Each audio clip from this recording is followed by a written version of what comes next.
Hello friends, welcome to SAS Food Blogs. Today we are going to see how to make Holi Special Strawberry Milkshake. Celebrate the festival of colors with this Holi Special Strawberry Milkshake.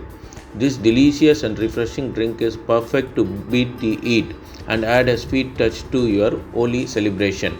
Made with fresh strawberries, milk and a hint of sweetness, this creamy milkshake is a must-try festival treat.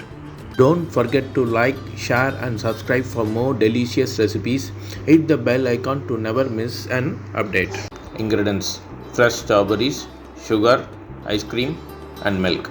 Preparation method: to a blender, add fresh strawberries finely chopped.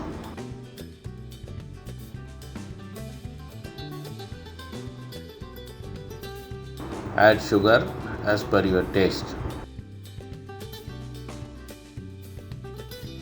Add ice cream and add milk and blend it well.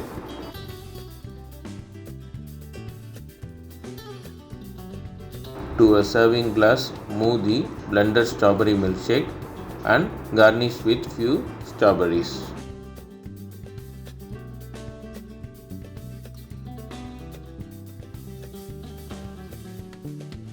Strawberry milkshake is ready to serve. Don't forget to like, share and subscribe for more delicious recipes. Hit the bell icon to never miss an update.